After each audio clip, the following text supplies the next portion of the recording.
El ático de don Julián Domínguez era una cicatriz de cristal y acero en el corazón corporativo de Santa Fe, en la Ciudad de México. Ocupando el piso 50, los ventanales revelaban el valle como un tapiz de luces distantes, joyas frías que no ofrecían calor alguno. Adentro, el minimalismo era casi quirúrgico. Mármol gris pulido que reflejaba un techo desnudo, muebles de diseño italiano que parecían esculturas incómodas y un silencio tan pesado que se sentía como presión en los oídos. Era un espacio diseñado no para vivir, sino para impresionar y aislar. Afuera, la metrópoli hervía en su caos vital de tráfico y puestos de esquites. Adentro, el aire acondicionado reciclaba el mismo aire estéril, oliendo a nada más que a metal pulido y al costoso limpiador de cristales. Don Julián, a sus 58 años, era el centro inmóvil de este imperio helado. Parado frente al ventanal, su traje de 150,000 pesos cortado a la medida caía impecable sobre sus hombros, una armadura de lana inglesa. Su cabello cano estaba peinado hacia atrás con una precisión matemática, pero sus ojos eran la única traición a esa fachada. Estaban hundidos, cansados, y poseían una intensidad analítica que desnudaba a quien mirara. Observaba las luces de la ciudad no con admiración, sino como un general estudiando un mapa de territorio enemigo, calculando riesgos, midiendo debilidades. Era el CEO y fundador de un consorcio industrial vasto, un titán de las finanzas, pero un hombre profundamente hueco. Su vida se regía por una sola regla: la desconfianza absoluta. Hacía 15 años, una traición familiar, su propio hermano desfalcando la compañía, había solidificado su cinismo.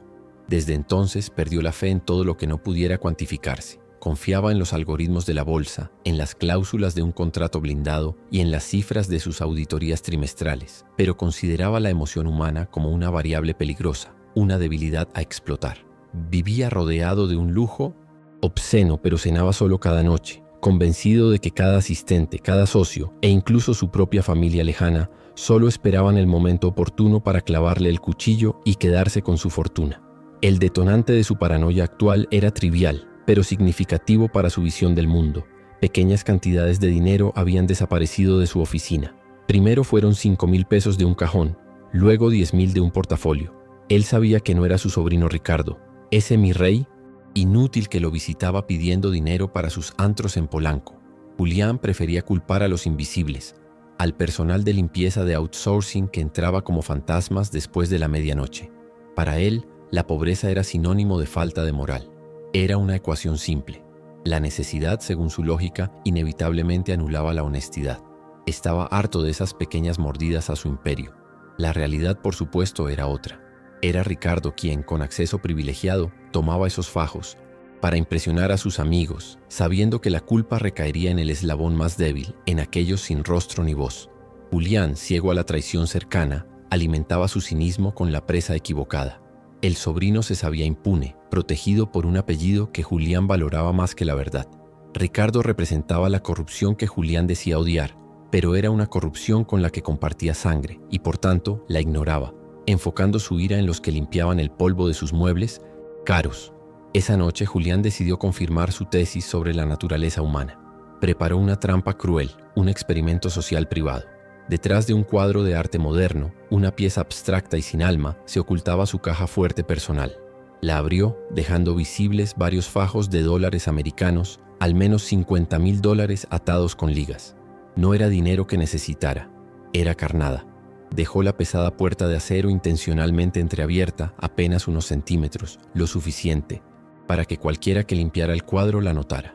Avisó a su chofer que saldría a cenar tarde, una mentira calculada. En realidad, Julián no se movió. Se encerró en el pequeño estudio contiguo, apagó las luces y abrió su laptop. Una discreta cámara de seguridad, oculta en un detector de humo sobre el escritorio principal, transmitía una imagen clara de la oficina y la caja fuerte entreabierta. Ajustó el ángulo. El corazón no le latía más rápido. No sentía emoción, solo la fría certeza de la validación.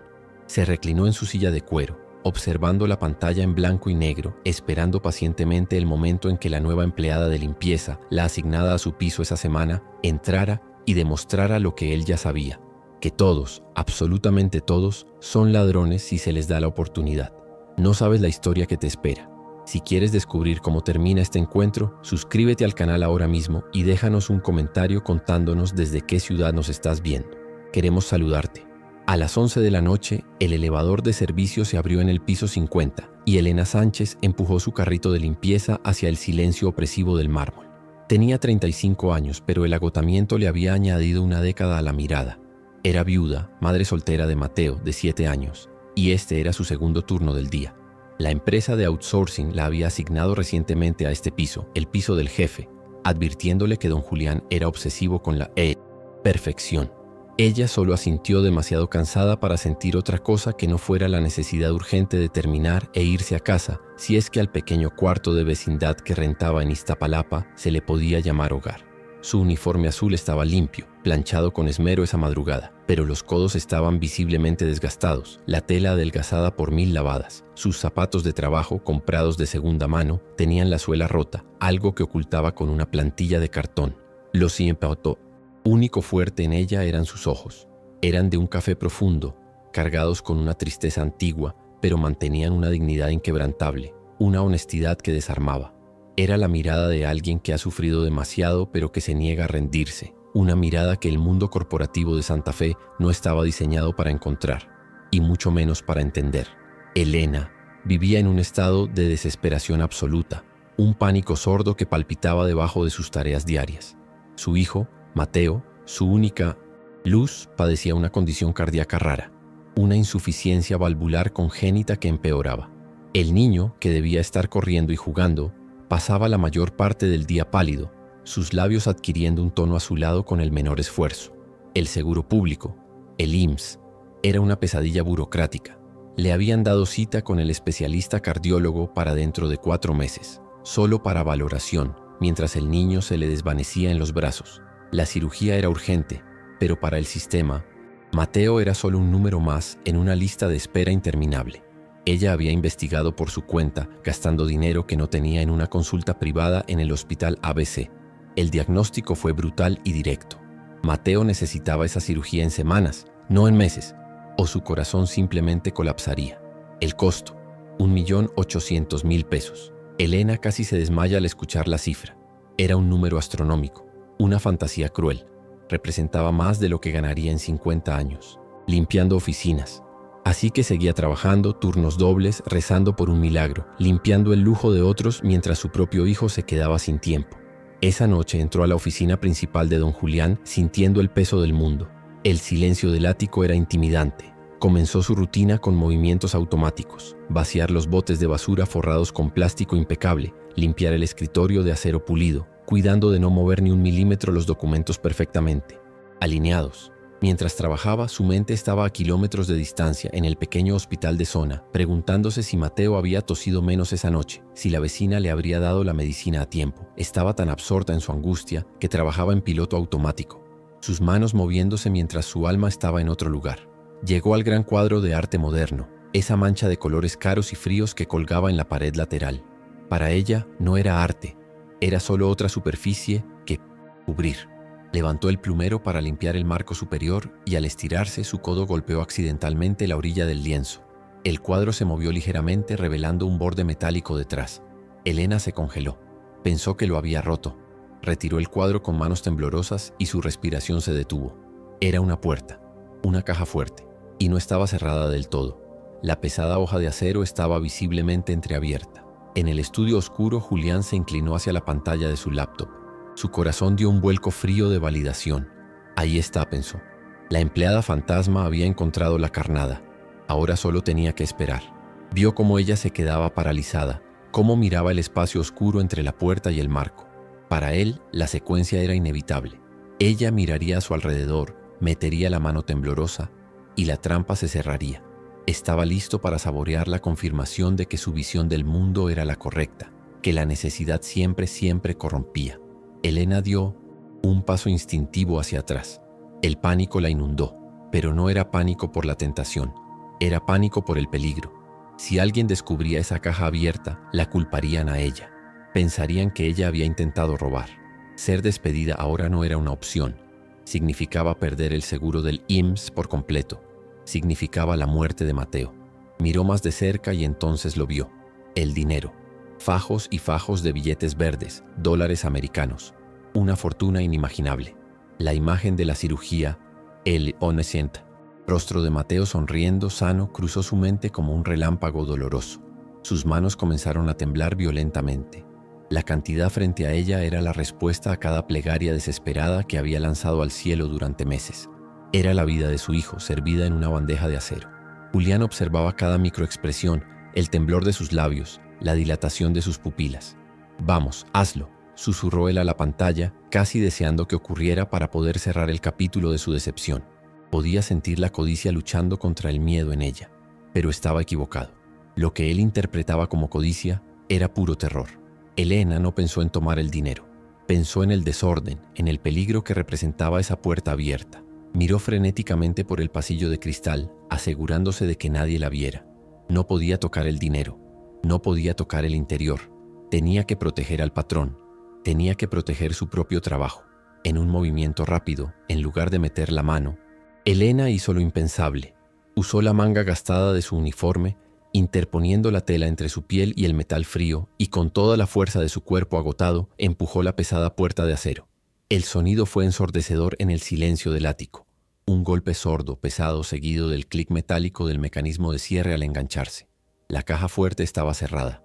Elena se recargó contra la pared, su pecho subiendo y bajando erráticamente, aliviada de haber contenido el desastre, de haber protegido al jefe de quienquiera que la hubiera dejado así. Se secó el sudor frío de la frente. Había hecho lo correcto. El peligro había pasado.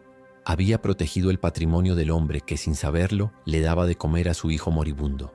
En el estudio contiguo, don Julián se quedó paralizado. La sonrisa cínica se había borrado de su rostro, reemplazada por una máscara de absoluta incredulidad. El sonido del cerrojo en sus audífonos fue como un disparo. ¿Qué acababa de pasar? Ella la cerró. No solo no robó, sino que activamente aseguró su fortuna. Rebobinó los últimos 10 segundos en su mente. Ella usó su manga. No quería dejar huellas. No, ella no quería tocarla. Se quedó mirando la pantalla, incapaz de procesar una acción que iba en contra de todas las leyes fundamentales de su universo. Elena, todavía temblando por la adrenalina y el miedo, buscó en el bolsillo de su filipina. Sacó el objeto que era su única ancla en el mundo, una pequeña y desgastada estampita de la Virgen de Guadalupe. El laminado de plástico estaba agrietado y las esquinas dobladas por años de llevarla consigo. Era su herencia, lo único que le quedaba de su madre, y su escudo contra la desesperación que la consumía a diario. La acercó a sus labios y la besó, cerrando los ojos con fuerza por un segundo, en una plegaria silenciosa. Con el corazón aún acelerado se acercó al escritorio de don Julián, al epicentro de ese poder frío. Caminó directamente hacia la laptop desde donde él la observaba sin que ella lo supiera. Con un gesto de cuidado infinito colocó la pequeña estampita de pie sobre el escritorio, recargándola delicadamente contra la base del monitor. Era un gesto de protección. Le estaba pidiendo a su Virgen que cuidara a ese hombre, que cuidara esa oficina, que bendijera el lugar que le permitía comprar las medicinas de Mateo. Una vez colocada la estampita, Elena pareció recuperar el aliento. La guardiana divina estaba en su puesto. Entonces la tensión acumulada del día, el miedo de la caja fuerte y la angustia perpetua por Mateo finalmente la quebraron. Una lágrima solitaria, pesada y silenciosa rodó por su mejilla. Se la secó rápidamente, con rabia, usando el dorso de su mano áspera. No era una lágrima por la tentación perdida, era una lágrima por el tiempo que se le estaba acabando a su hijo. Respiró hondo, recogió su plumero y continuó limpiando el resto de la oficina, saliendo del encuadre de la cámara. Julián se quedó mirando la pantalla, ahora vacía de la mujer, pero ocupada por la pequeña imagen de la Virgen que lo miraba fijamente desde su propio escritorio. Estaba catatónico. Su trampa, tan cuidadosamente diseñada para revelar la podredumbre del mundo, solo había logrado iluminar su propia miseria moral. La mujer a la que intentó incriminar, la mujer que evidentemente estaba en el fondo de un abismo de necesidad, había preferido protegerlo a él, un extraño rico y sin rostro, antes que salvarse a sí misma. El peso de la vergüenza lo aplastó. Se sintió inundado por una culpa profunda, una sensación física de náusea. Había pasado décadas construyendo muros para probar que la humanidad era defectuosa, y una mujer con zapatos rotos y una fe inquebrantable había demolido sus defensas en 30 segundos. Se dio cuenta de que su paranoia casi destruye a la única persona con integridad absoluta que probablemente había entrado en esa oficina en años. Él, el cínico, el calculador, se sintió como el ser más pequeño y pobre de esa habitación mientras la estampita de la Virgen parecía juzgarlo en silencio. En ese preciso instante, en el pasillo de servicio de concreto gris, lejos del mármol, el teléfono de Elena vibró en modo silencioso. Era un número bloqueado, pero reconoció el prefijo del IMSS. Se escondió en el cuarto de suministros para contestar. Era un residente. Su voz sonaba tan agotada como ella se sentía. Señora Sánchez, lamento llamarla a esta hora. Mateo tuvo una crisis respiratoria esta noche. Está en hipótesis, terapia intensiva. Logramos estabilizarlo, pero su corazón está fallando mucho más rápido de lo que anticipamos. Elena sintió que el suelo de cemento desaparecía bajo sus pies. Se sostuvo del estante de cloro, sus nudillos blancos. ¿Qué significa eso, doctor? ¿Qué necesita? La voz del residente fue brutalmente honesta, desprovista de cualquier consuelo burocrático. Significa que la lista de espera ya no es una opción. Su hijo no sobrevivirá a la espera. Si no conseguimos esa cirugía valvular, en las próximas 48 horas, señora, necesita empezar a prepararse. Honestamente, creo que le quedan menos de 2 días. Lo lamento mucho. Elena colapsó contra la pared, el teléfono cayendo de su mano temblorosa, rebotando en el suelo de vinilo. 48 horas. Era una sentencia de muerte. El mundo entero se disolvió en un zumbido agudo. Mientras ella se ahogaba en el pasillo de servicio, 2 pisos más abajo, Ricardo Domínguez, el sobrino Mirrey, entraba al edificio. Había planeado visitar a su tío, sabiendo que estaría en su cena, para tomar más efectivo para el fin de semana en Acapulco. Se dirigió directamente a la oficina del ático usando el código de acceso familiar. Encontró la oficina impecable, pero al revisar detrás del cuadro, vio la caja fuerte cerrada. Maldijo en voz baja. ¿Su tío la había cerrado? Eso arruinaba sus planes.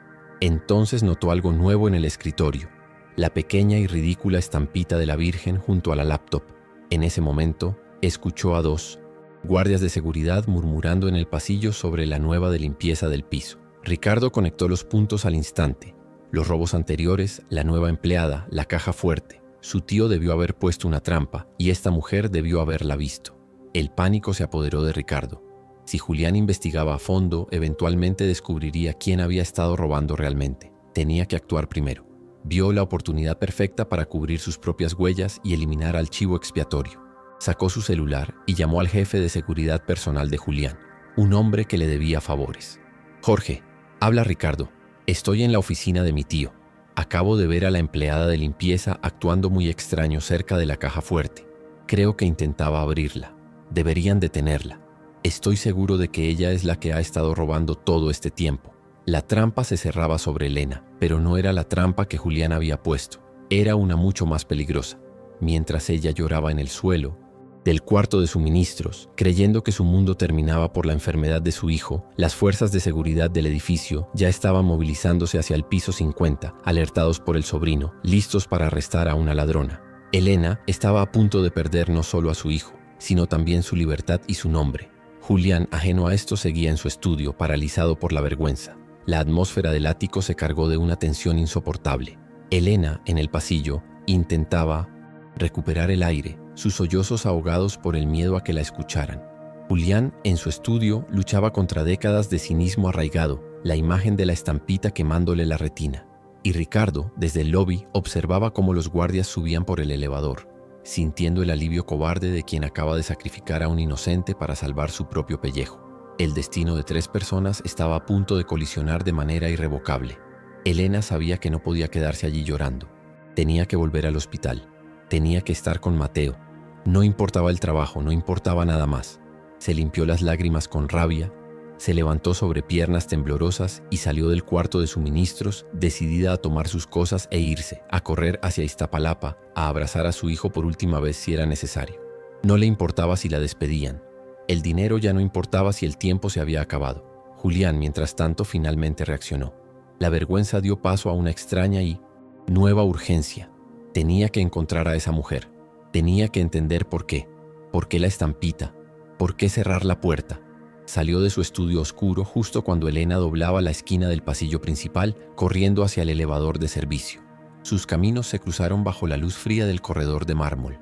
Ella se detuvo en seco, pálida como un fantasma al ver al gran don Julián allí, de pie, cuando se suponía que estaba en una cena. El primer pensamiento de Elena fue: me vio, sabe que vi la caja fuerte. El terror la paralizó de nuevo, pero esta vez por una razón diferente. Pensó que él estaba allí para acusarla, para despedirla, para llamar a la policía. No podía saber que él estaba allí para hacer exactamente lo contrario. Él la miró y por primera vez en 15 años, Julián no vio a una empleada, a un riesgo, a un costo. Vio a una persona que sufría profundamente, una persona que le había dado una lección de humanidad sin decir una palabra. El silencio. Entre ellos se estiró cargado de todo lo no dicho del dinero, la enfermedad y la fe. Julián abrió la boca para hablar, pero antes de que pudiera formular la pregunta, escucharon el sonido metálico del elevador principal llegando y las voces firmes de los guardias de seguridad acercándose rápidamente. «Está en este pasillo», dijo una voz, y Ricardo venía justo detrás de ellos. La confrontación era inminente, y Elena estaba atrapada entre el hombre que acababa de salvar y los hombres que venían a arrestarla por ello. Julián frunció el ceño, confundido por la interrupción. Vio a los guardias y luego a su sobrino, cuya cara mostraba una mezcla de nerviosismo y falsa indignación. «¿Qué demonios significa esto, Ricardo?», preguntó Julián, su voz recuperando el tono de CEO. Ricardo, sintiéndose valiente con los guardias presentes, señaló a Elena. «Tío Julián, gracias a Dios que estás aquí. La atrapamos. Ella es la ladrona. La vi merodeando tu caja fuerte. Ella es la que te ha estado robando». Los guardias avanzaron hacia Elena, quien retrocedió, su rostro una máscara de confusión y terror absoluto. «No, yo no. Yo la cerré», susurró ella, pero su voz era demasiado débil. Estaba atrapada. El mundo entero se había confabulado para destruirla esa noche. Primero la sentencia de su hijo, y ahora esto. Miró a don Julián, sus ojos suplicando, no por misericordia, sino simplemente por entendimiento. No podía procesar la injusticia de ser acusada de lo contrario de lo que había hecho. Julián observó la escena. Vio la acusación de su sobrino, la confianza de los guardias y el pánico puro en el rostro de Elena. Por primera vez las piezas encajaron correctamente. Los robos anteriores, la conveniencia de la acusación de Ricardo, la reacción de Elena en el video. Entendió la cobardía de su sobrino y la integridad de la mujer frente a él. La trampa había atrapado al ladrón equivocado. El momento de elegir qué tipo de hombre era finalmente había llegado. La desesperación de Elena superó su miedo a la acusación. La injusticia de la situación palidecía ante la realidad de la sentencia de Mateo. Miró a Julián y las lágrimas que había contenido antes ahora brotaron sin control. «No me importa», sollozó, su voz rompiéndose. «No me importa si me despiden. No tomé nada. Tengo que irme. Mi hijo se está muriendo. Se va a morir». El grito resonó en el pasillo de mármol. Un sonido de dolor animal, crudo y real, que silenció a los guardias y borró la sonrisa de Ricardo. Julián sintió ese grito en el centro de su pecho, un impacto físico. «Se está muriendo», repitió ella.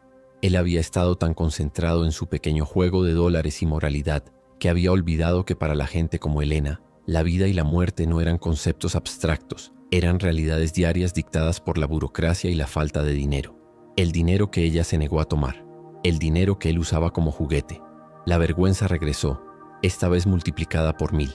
Él levantó una mano, deteniendo a los guardias. Su voz era tranquila, pero cortaba el aire con una autoridad que nadie en esa compañía se atrevía a cuestionar. «Esperen afuera», ordenó sin quitarle los ojos de encima a Ricardo. Los guardias, confundidos pero obedientes, retrocedieron al lobby del elevador. Ricardo comenzó a tartamudear. «Pero tío, ella...» Julián lo silenció con una sola mirada helada. «Tú», dijo Julián, «no te muevas de aquí». Luego giró todo su cuerpo para enfrentar a la mujer que lloraba. Ignoró por completo la acusación de robo. Todo eso era ruido. Solo importaba el grito que había escuchado. Se acercó a Elena, que se había deslizado por la pared hasta el suelo, sollozando desconsoladamente. «¿Qué dijiste de tu hijo?», preguntó él, su voz inesperadamente suave. Elena apenas podía hablar. Sacó su teléfono, el que se había caído, la pantalla rota, y trató de marcar. «El hospital, IMSS, me llamaron. Mateo, mi niño, tiene 48 horas. Necesita la cirugía y no hay tiempo. Se va a morir, señor». El llanto de Elena era el sonido más honesto que Julián había escuchado en esa torre. Era el sonido de la impotencia absoluta. Él, que controlaba mercados y destinos corporativos con una llamada, estaba frente a una mujer cuya vida entera estaba siendo destruida por un sistema indiferente. Él la había puesto a prueba por $50,000, mientras ella luchaba por un milagro que costaba 2 millones de pesos. La ironía era tan cruel, tan grotesca, que lo siguiente en paz dejó sin aire. El sobrino Ricardo, viendo el giro de los acontecimientos, intentó intervenir de nuevo, desesperado por recuperar el control de la narrativa. Tío, te está mintiendo. Es un truco. Seguramente quiere sacarte dinero. Es lo que hacen. Se inventan hijos enfermos. La acusación flotó en el aire, tan viciosa y tan alineada con lo que el propio Julián habría pensado apenas una hora antes, que lo golpeó con la fuerza de una bofetada. Julián se giró lentamente hacia Ricardo. No había ira en su rostro, solo un cansancio profundo y frío. Yo vi todo, Ricardo, dijo Julián en voz baja, pero cada palabra resonó. Vi la cámara, vi quién entró, quién tomó dinero estas últimas semanas cuando venías a visitarme. La cara de Ricardo perdió todo color. Y vi lo que ella hizo esta noche. Vi cómo cerró la puerta que yo dejé abierta. Vi la estampita que dejó en mi escritorio para protegerme. La revelación colgó en el aire. Ricardo estaba expuesto. Elena levantó la vista, confundida. ¿Él la había estado observando? ¿Una trampa? Julián ignoró a su sobrino por completo. Se agachó, un gesto que sus rodillas caras no habían hecho en años, quedando a la altura de Elena, que seguía en el suelo. La miró a los ojos. Esos ojos honestos y devastados.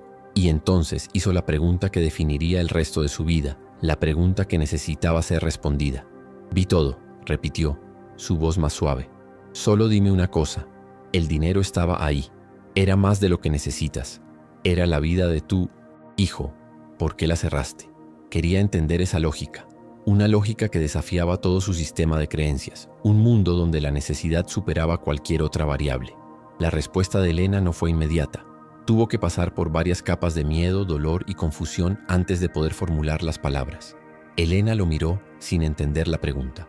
Para ella la respuesta era obvia. ¿Por qué? Tartamudeó secándose las lágrimas con la manga sucia. Porque no era mío, señor. Lo dijo con una simplicidad devastadora. El dinero no era mío. Y usted trabaja tanto. La oficina siempre está encendida. Usted no merece que le roben. Yo solo le pedí a la Virgencita que lo cuidara, que nos cuidara a todos aquí. Esa respuesta, esa pureza, la fe en que él, un hombre que ella ni siquiera conocía, merecía protección. La fe en que su trabajo, por humilde que fuera, era parte de algo que debía ser defendido. Esa lógica simple y profunda rompió la última represa de cinismo en el corazón de Julián Domínguez. Sintió una punzada aguda detrás de los ojos. Una humedad que no había sentido desde el funeral de su esposa. Se dio cuenta de que él era el ladrón. Había robado su propia humanidad durante décadas. Las palabras de Elena cayeron en el silencio del mármol con la fuerza de un ancla. Porque no era mío, señor. Usted trabaja tanto. Yo solo le pedí a la Virgencita que lo cuidara. Julián sintió que esas palabras simples le atravesaban el pecho, desmantelando décadas de armadura cínica. La pureza de esa lógica. La fe de que él, un hombre que ni siquiera conocía su nombre, merecía ser protegido por ella, una mujer a la que él estaba activamente tratando de incriminar, era tan abrumadora que lo dejó sin aire. Contrastó esa integridad absoluta con la cobardía babosa de su sobrino Ricardo, parado allí, expuesto como el verdadero ladrón, el verdadero traidor de la familia. Se dio cuenta de golpe de la obscenidad de su trampa. Él había usado $50,000. Una cantidad trivial para él, como carnada para confirmar su visión podrida del mundo. Mientras tanto, esta mujer estaba luchando una batalla de vida o muerte por $2 millones, una cifra que él gastaba en un reloj o en el mantenimiento de su jet. Ella tenía la vida de su hijo en la balanza y aún así eligió proteger la propiedad de un extraño. Él, que lo tenía todo, había actuado con una pobreza moral absoluta, mientras que ella, que no tenía nada, poseía una riqueza de carácter que él jamás podría comprar. Julián se puso de pie lentamente, pero no era el mismo hombre que se había agachado. El CEO frío, el analista calculador, se había disuelto. En su lugar había un hombre inundado de vergüenza, pero también de una claridad feroz. Miró a Elena, que seguía en el suelo, un ovillo de dolor y miedo, devastada por la sentencia del EMS. Ignoró la acusación de robo, ignoró a su sobrino. Solo había una cosa que importaba ahora: el tiempo, las 48 horas. Extendió la mano, no para ayudarla a levantarse todavía, sino con la palma hacia arriba. Su teléfono, dijo, su voz ronca pero firme. Elena, confundida por el giro de los acontecimientos, sin entender por qué ya no la arrestaban, le entregó su celular barato, la pantalla rota por la caída. Julián lo tomó. Vio la última llamada perdida del Hospital General de Zona. Apretó la mandíbula. Guardó el aparato de ella en su propio bolsillo y sacó su smartphone de última generación, un bloque de cristal y titanio. Sus dedos se movieron con una velocidad que usualmente reservaba para operaciones bursátiles. Buscó un número en su directorio privado, un contacto que representaba millones en donaciones anuales y un poder inmenso en la medicina privada de México. Presionó llamar y se llevó el teléfono al oído. El silencio del pasillo solo era roto por los sollozos ahogados de Elena. Mendizábal, dijo Julián al teléfono, sin rodeos. Habla Julián Domínguez. Sí, sé qué hora es. Tengo una emergencia de vida o muerte. Hubo una pausa. Julián escuchando al director del hospital ABC, quien sin duda se había sentado de golpe en su cama. Julián no le dio tiempo de responder. Estoy trasladando a un paciente a su hospital, ahora mismo, esta noche. Se llama Mateo Sánchez, 7 años. Insuficiencia valvular crítica. Viene del IMSS de Iztapalapa. Julián caminaba por el pasillo mientras hablaba. Su voz era acero puro, pero no acero frío, sino acero forjado al fuego. Quiero a su mejor equipo de cirugía cardiotorácica, pediátrica listo para cuando llegue la ambulancia que voy a enviar. Quiero al doctor de la Peña, el que trajo de Houston. Quiero la mejor suite de terapia intensiva pediátrica que tenga y la quiero lista en 1 hora. Escuchó un momento. No me importa el protocolo de admisión. No me importa el seguro. Yo cubro absolutamente todo. Cada jeringa, cada hora de quirófano, los honorarios de la Peña. Mándenme la cuenta total por la mañana. Solo sálvenlo. Colgó la llamada sin despedirse. El silencio que quedó fue ensordecedor. Elena lo miraba desde el suelo, su rostro pálido, sus ojos abiertos de par en par, incapaz de procesar las palabras que acababa de escuchar. Mateo Sánchez, Hospital ABC, el doctor de la Peña, eran nombres que ella solo había escuchado en sus sueños más imposibles. Julián entonces giró su atención hacia su sobrino, quien intentaba hacerse pequeño contra la pared de mármol. La suavidad desapareció del rostro de Julián, reemplazada por un hielo que Ricardo nunca había visto. «Jorge», gritó Julián llamando a los guardias que esperaban nerviosamente en el vestíbulo del elevador. Los 2 hombres corrieron hacia él. Julián señaló a Ricardo, cuyo rostro se había descompuesto por el pánico. «Escorten a Ricardo Domínguez fuera de este edificio. Asegúrense de que vacíe su escritorio esta noche. Está despedido de la junta directiva y de todas las empresas Domínguez. A primera hora quiere una auditoría forense completa de todas sus cuentas de gastos de los últimos 5 años. Si falta un centavo, presenten cargos penales». Ricardo se desmoronó. «Tío, no, por favor, fue un error. Es ella, te está mintiendo, es una trepadora». Julián dio un paso hacia él, su rostro a centímetros del de su sobrino. «Te vi robarme, Ricardo, en esa cámara. Durante 6 meses tomando fajos de mi portafolio. Y esta noche te vi intentar destruir a una mujer inocente para cubrir tu cobardía. Eres una vergüenza para este apellido. Lárgate de mi vista antes de que te saque yo mismo». Los guardias, entendiendo ahora la situación, tomaron a Ricardo por los brazos y se lo llevaron arrastrando mientras él gritaba amenazas vacías. El pasillo finalmente quedó en silencio. Solo Julián y Elena. El olor a miedo y adrenalina permanecía en el aire. Él se volvió hacia ella y toda la dureza se desvaneció de su rostro. La culpa regresó, pero ahora venía acompañada de un propósito.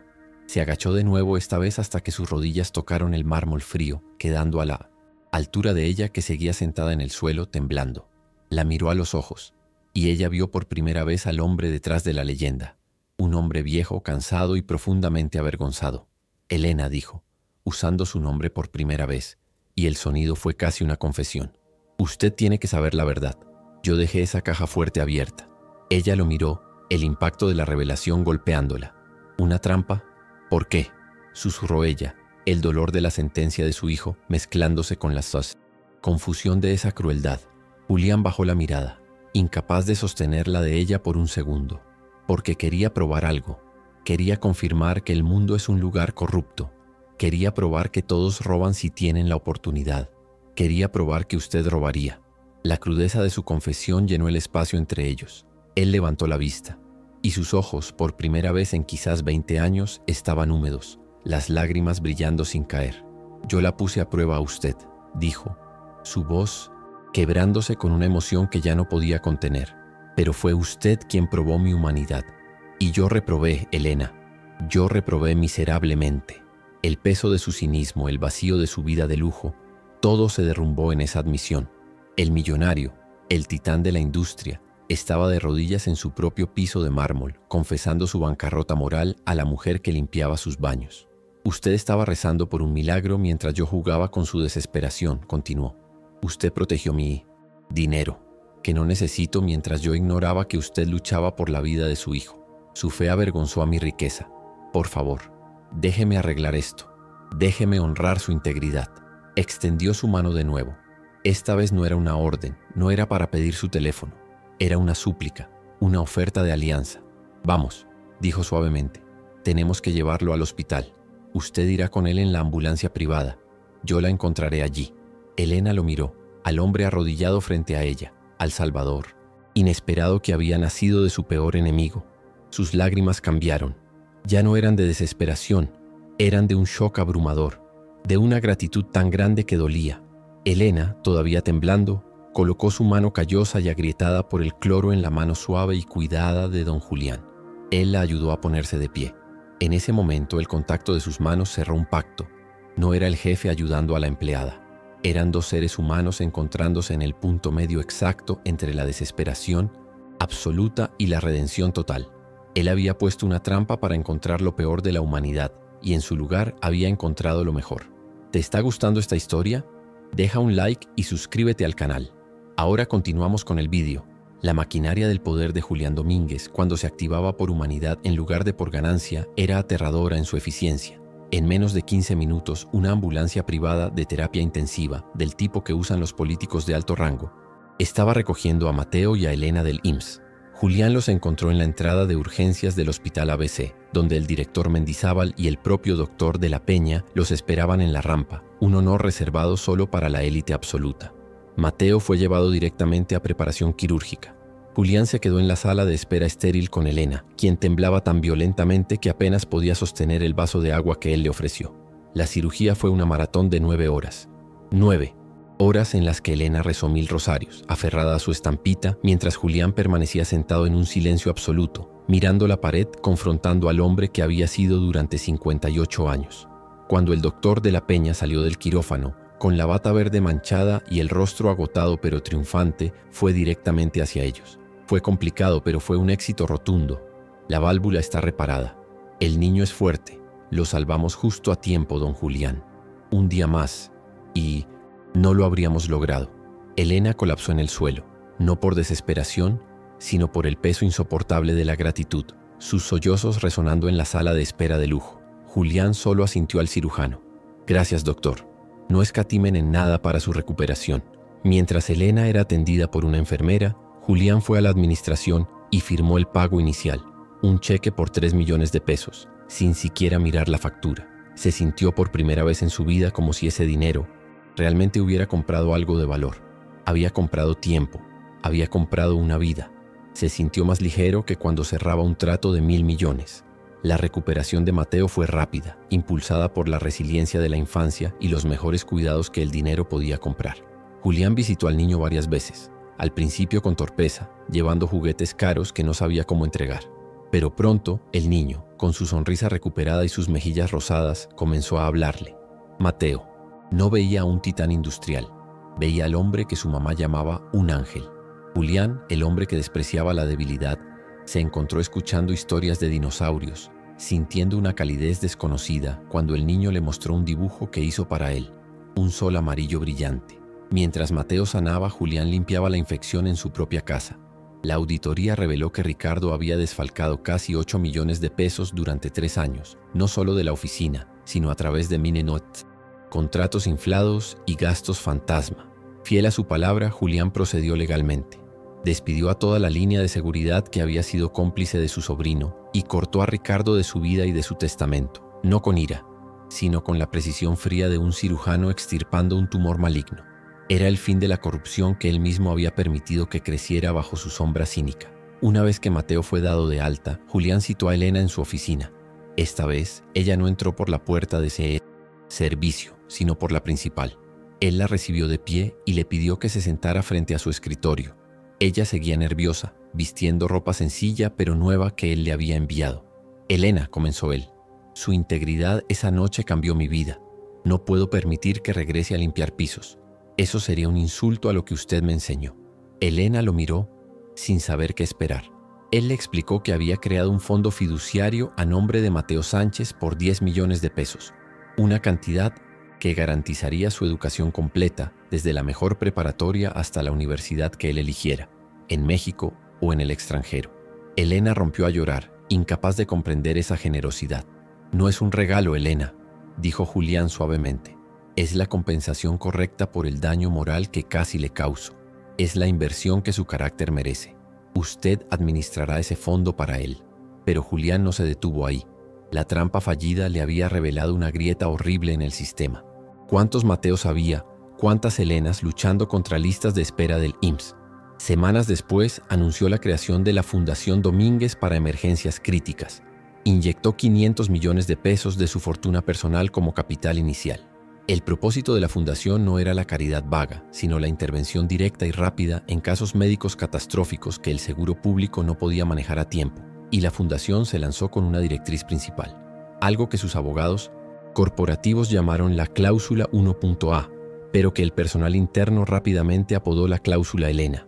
Esta cláusula estipulaba que la prioridad absoluta de los fondos se otorgaría a empleados de bajo ingreso y sus familias directas, personal de limpieza, seguridad, mantenimiento, logística, de cualquier empresa asociada al consorcio Domínguez. Era su forma de asegurarse de que nunca más alguien que trabajara para él tuviera que elegir entre su integridad y la vida de su hijo. Las cénotas transformación final ocurrió en el propio ático. El espacio estéril comenzó a cambiar. Julián, el hombre que odiaba el desorden, ahora tenía objetos personales en su escritorio de acero pulido. Había 2 fotografías enmarcadas, una de Mateo sonriendo, usando el uniforme de su nuevo colegio privado, y otra de Mateo y Elena juntos en el parque. Y justo al centro, junto a la terminal financiera que dictaba su fortuna, permanentemente recargada contra el monitor, estaba la pequeña y desgastada estampita de la Virgen de Guadalupe, recordándole cada segundo de cada día que la verdadera riqueza no está en lo que se acumula, sino en lo que se protege. ¿Han hecho algún gesto de bondad que cambió una vida? Dejen un corazoncito si creen que el amor es más poderoso que cualquier riqueza. Y no olviden suscribirse para más historias de segundas oportunidades.